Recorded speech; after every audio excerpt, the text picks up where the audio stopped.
welcome back to my film and TV channel. I hope you're all staying safe and well. We have another festive offering today. Yes, we're going over to Netflix. Not long to go now as I'm recording this, about 10 days as I'm recording this. So, yes, Merry Christmas and I Believe in Santa. Well, no, that's the name of the film we're looking at today. So, no, I don't believe in Santa, no, but it'd be nice, wouldn't it? But no, I'm afraid not. Does this film convince me? Probably not. Anyway, let's talk about it, please. If you are new to the channel, push that subscribe button, push the bell notifications. If you're pressing buttons, or you've already pressed the buttons, press another one. Press the like button. It'd be, much appreciated. The thumbs up button would be great if you can do that for me. Right, I Believe in Santa is just a film review. I do TV drama reviews as well, information vlogs, lots of stuff. So if you jump on board and spread the word, I'd be most appreciative. Right, Netflix, 89 minutes, classed as a romantic comedy. Neither really works for me in this one, unfortunately. Before I tell you a little bit about it, the scores on the doors, as far as the public concerned, there's not many scores out there. There's only a couple of hundred on Internet Movie Database, but it's just averaging 4.3 out of 10, which is disappointing, isn't it? And it's about 37% of the people who watched it were happy with it. The rest, 63%, not particularly so. Me, yeah, I'm probably in the 60-odd%. Rotten Tomatoes audience, a little bit better. They were 57% positive on it, so that's not too bad. And it's about, well, the synopsis, the taglines, the stories. Love is a gift, it is.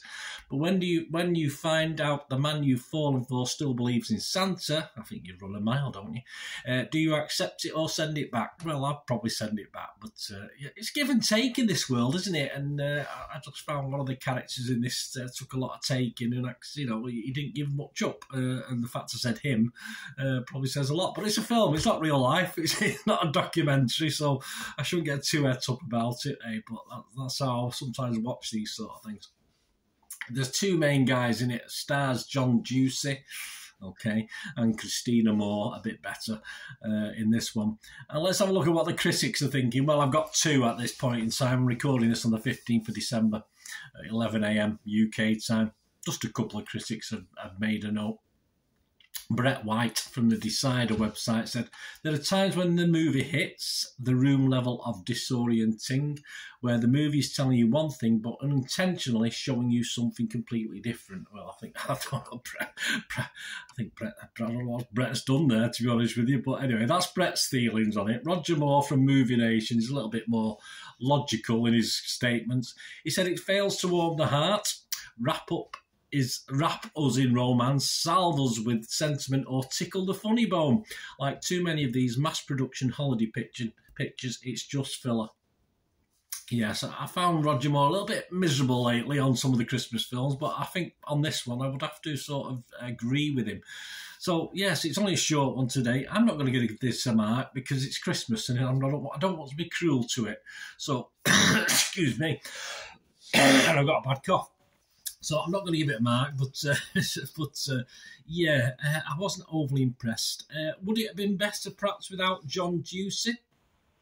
He's probably the perfect character for this. He's probably the perfect looking guy for this because he just looks the part of a guy who would believe in Santa Claus at his age. But underneath it all, Christina Moore's character, I thought was just a total mismatch. All right, as you'd expect, everything comes round in the end, but even if you ignore the tinsel difficulties, they just didn't seem a very well-matched couple to begin with, and I doubt very much one would have put up with the other, or vice versa. But as I said, it's not real life, Bernard, but it's throwaway Christmas stuff, of course it is, but I am struggling to see who it will appeal to. There's not enough in it to wow the kids as an hour-and-a-half film, and sadly it's all too sickly sweet for the most part to appeal to the adults, unless you do other things. Let's say, unless you have it on in the background while you're making your you're preparing certain Christmas things, and you have it in the background and just tune in for the last 5 minutes and give you sort of nice warm glow for the last 5 minutes of the film. But that's not a great thing to say, is it really? The problem is, apart from the characters, apart from the relationship and the chemistry on screen, the comedy never really works in this. It's not funny in any way. And as stated, the romantic elements leave a lot to be desired. There's one little bit where he buys his, obviously at the time, his girlfriend a sort of Santa suit, for Mrs. Santa Claus, which it's a bit cringy. And that sort of sums up a lot of this film, unfortunately. Building on the Miracle of 34th Street element, which it does, it uses a bit of that. Does not a good Christmas film make, and neither does an iPhone for an 8-year-old. But hey, there you go. It's a nice Christmas film. The trouble is, it's just too nice and sickly, and it never really worked for me. So humbug, but as I say, I won't give it a score. As I say, it's a bit cruel to do that, and yeah. So a little bit of humbug from me on this one, and I think it's the first Christmas film I've seen that has been a little bit disappointing.